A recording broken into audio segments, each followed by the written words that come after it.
बच्चों, साखी का अब अगला दोहा देखते हैं। कबीरा कहा गर्व यो ऊंचे देखी आवास, काल पर्यों भ्यों लोटना ऊपर जामे घास।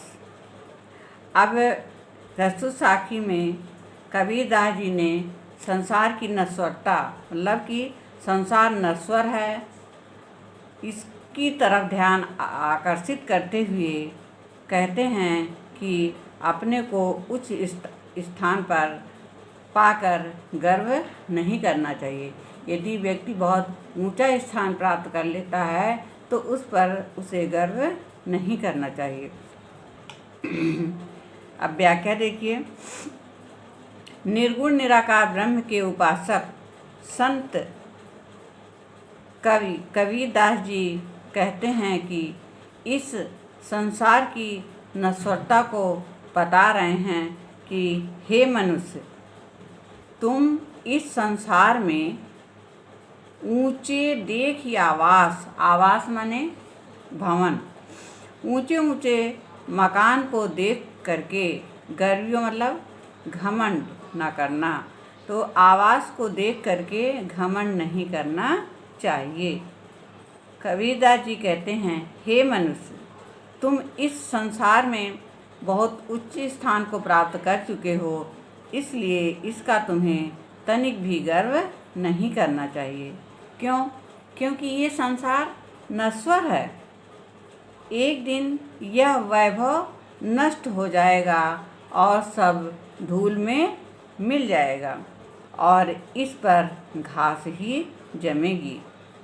तुम्हें कल भूमि पर लेटना पड़ेगा, अर्थात तुम भी कलवित हो जाओगे, अर्थात तुम्हारा जीवन समाप्त हो जाएगा। इसलिए हे मनुष्य, तुम्हें लोग मिट्टी में ले जा कर के दफना देंगे और उसके ऊपर घास जम जाएगी। इसलिए हे मनुष्य, श्रेष्ठतम स्थान को प्राप्त करके तुम्हें गर्व नहीं करना चाहिए। अब काव्य सौंदर्य में देखो, इस भाषा सदुक्कड़ी है, छंद दोहा, अलंकार जो उपमा और अनुप्रास अलंकार का प्रयोग किया गया है, रस शांत। आगे देखो, यह ऐसा संसार है जैसा सेंबल फूल, दिन दस के व्यवहार को झूठे रंग न भूल। अब हिंदी काव्य में संकलित संत कबीर द्वारा रचित ये दोहा साखी से लिया गया है। इसमें कबीर ने संसार को सेमल फूल के समान बतलाया है। चलो बच्चों, फिर से देखते हैं।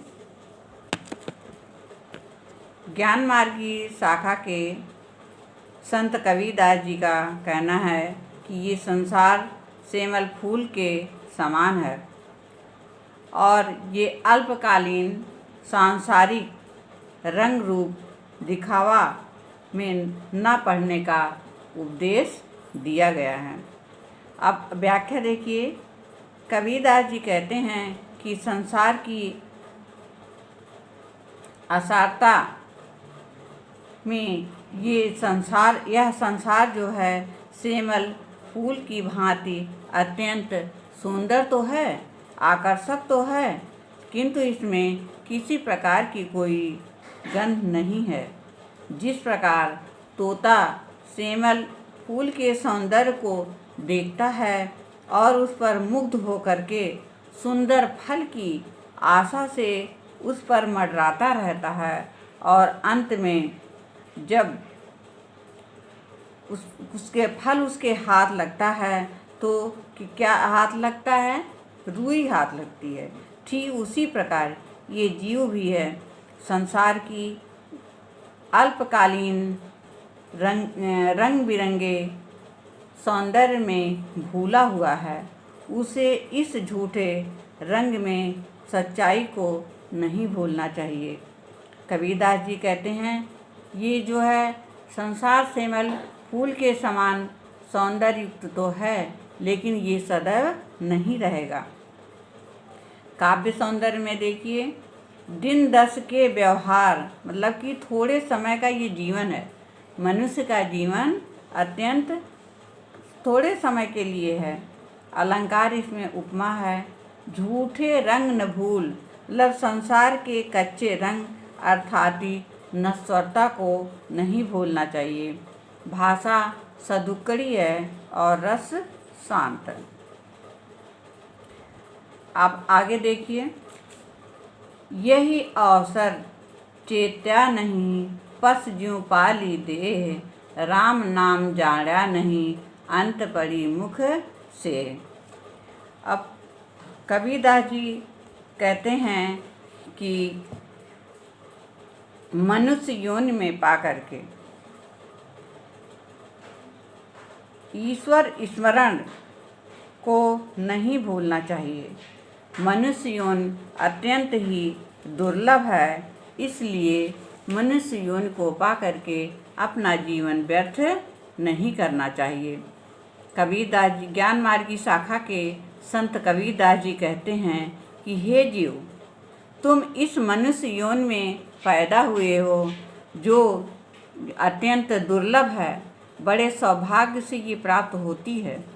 इतना सुंदर अवसर पा करके यदि तुम सचेत नहीं हुए और राम नाम का स्मरण नहीं किए, तो केवल ऐसा होगा कि तुम पशु की ही भांति अपने शरीर का पालन पोषण कर रहे हो।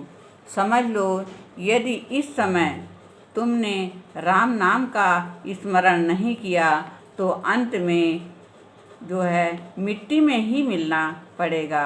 इसलिए हे मनुष्य, तुम ये मानव शरीर अत्यंत दुर्लभ है। इस दुर्लभ शरीर को पा करके राम नाम के स्मरण को ना भूलो।